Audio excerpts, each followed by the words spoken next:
नमस्कार। School study point में मैं रविंद्र वर्मा आपका हिंदी के एक आसान विषय के साथ हार्दिक अभिनंदन करता हूं। आज इस छोटे से वीडियो में हम शब्द के बारे में सीखने का काम करेंगे। आइए शब्द पर गौर फरमाते हैं।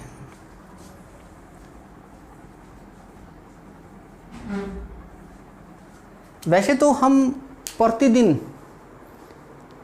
अनगिनत शब्दों का प्रयोग करते हैं, लेकिन जब व्याकरण की बात आती है तो हमें उसकी पहचान, उसके अर्थ, उसके स्वरूप पर ध्यान देना पड़ता है। आज हम उसी चीज़ की चर्चा करेंगे। पहले हम इसकी परिभाषा से चर्चा करते हैं। शब्द किसे कहते हैं? वर्णों के सार्थक समूह को शब्द कहते हैं। ध्यान करना, दो चीज़ें बताई हैं मैंने। एक तो वर्णों का समूह और दूसरी शर्त है सार्थक।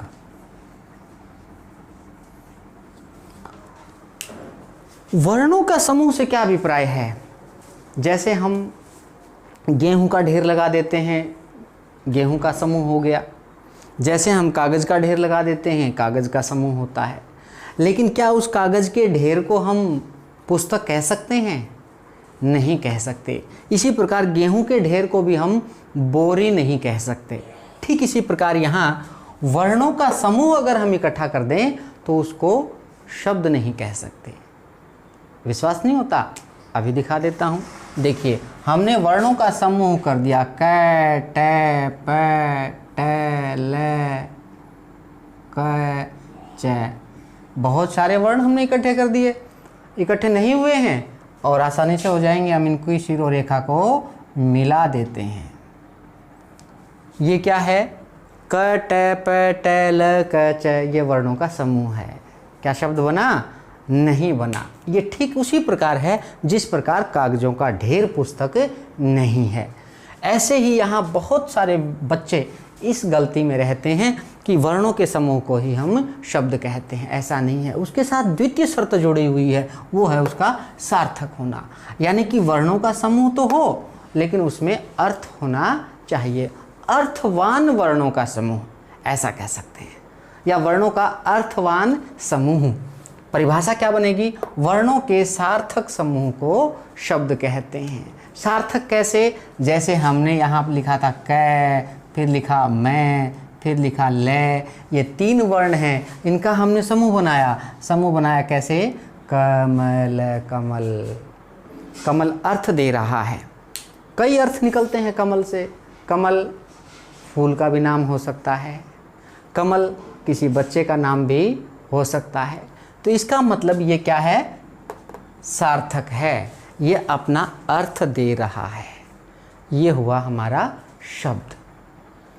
आज हम शब्द के विविध प्रकारों में से आज पहले वीडियो में पहले प्रकार का वर्णन करेंगे। आज केवल हम 4 प्रकार के शब्द सीखेंगे। पहले तत्सम शब्द।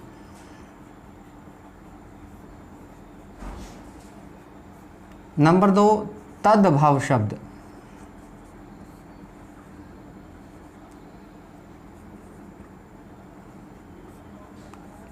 नंबर 3 देशज शब्द।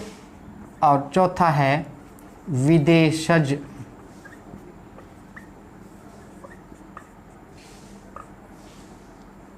देशज को प्राय देशी भी कहा जाता है और विदेशज को प्राय विदेशी भी कहा जाता है। बिल्कुल संक्षेप में हम इन चारों को समझने का प्रयास करेंगे। पहला है, देखिए, हमारा तत्सम। तत् जमा सम। तत् माने उस, सम माने जैसा या बराबर। उसके जैसा या उसके बराबर। कहीं ना कहीं इस अर्थ में इसका स्वरूप छिपा हुआ है। अपने यहाँ हिंदी भाषा में संस्कृत से बहुत सारे शब्द ज्यों के त्यों आए हैं, और जो संस्कृत से ज्यों के त्यों हिंदी में आए हैं उनको हम तत्सम शब्द कहते हैं। परिभाषा क्या बनती है? संस्कृत के वे शब्द जो ज्यों के त्यों हिंदी में प्रयुक्त किए जाते हैं उन्हें तत्सम शब्द कहते हैं। जैसे हस्त,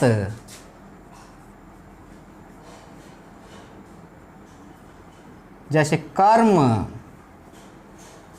अर्थ हम निकालना चाहें अर्थ निकाल सकते हैं। हस्त का अर्थ होता है हाथ, कर्म का मतलब होता है काम, लेकिन हमारी हिंदी भाषा में इनको संस्कृत से उठाया और ज्यों का त्यों हमने इस्तेमाल करना शुरू कर दिया। दुग्ध, दुग्ध माने दूध हम जानते हैं, लेकिन हिंदी में हम इसका ज्यों का त्यों प्रयोग करते हैं। इस प्रकार के शब्द क्या कहलाएंगे? तत्सम शब्द कहलाएंगे। तत् जमा सम, इसी शब्द पर हमें ध्यान देना है। तत् माने उसके या उस, सम माने जैसा। दूसरा है तद्भव, तत् जमा तद्भव। तद्भव का मतलब हुआ जो जैसे थे उसको थोड़ा सा काट छांट करके, छटाई करके हमने हिंदी भाषा में उसका इस्तेमाल करना शुरू कर दिया है। ऐसे शब्दों को हम तद्भव शब्द कहते हैं। उससे तत् जमा उद्भव, तत् जमा उद्भव, उससे, उद्भव माने पैदा होना, उससे पैदा होना, यानी कि जो संस्कृत के शब्द हैं उनको हमने थोड़ा काटा छांटा। जैसे हम पौधे की कटाई छटाई करते हैं, ठीक इसी प्रकार यहाँ भी हमने एकाध वर्ण को परिवर्तित किया, मात्रा को परिवर्तित किया और उसे नया शब्द बना दिया और वो कहलाया हमारा तद्भव शब्द। जैसे हस्त को हमने किस में बदल दिया? हाथ में। कर्म को किस में बदल दिया हमने? काम में। और दूध को किस में बदल दिया? दूध में। ये जो शब्द हैं ये थोड़े से बदल करके हमने हिंदी में इस्तेमाल कर लिए। थे तो ये संस्कृत के, लेकिन हमने थोड़ी सी इनकी कटाई छटाई की, इनको सुधारने का काम किया और ये बन गए हमारे तद्भव शब्द। यानी कि ये किससे बने हैं? तत्सम शब्दों से बने हैं, थोड़े से रूप परिवर्तन के पश्चात। परिभाषा भी हमारी यही बनती है। संस्कृत के वे शब्द जिन्हें थोड़े रूप परिवर्तन के पश्चात हिंदी में प्रयुक्त किया जाता है उन्हें तद्भव शब्द कहते हैं। तीसरा है हमारा देशज शब्द, जिसके कोष्ठक में मैंने आपके सामने लिखा है देशी। इसका मतलब क्या है? वे शब्द जो भारत की स्थानीय भाषाओं के हैं। भारत में अलग अलग प्रांतों की अलग अलग भाषाएं हैं।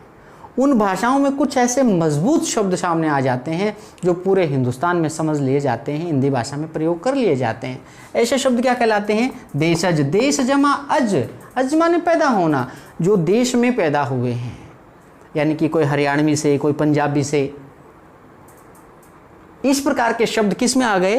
हिंदी में आ गए। उनको हम देशज शब्द कहते हैं या देशी शब्द कहते हैं। जैसे लोटा, पगड़ी, बैंगन,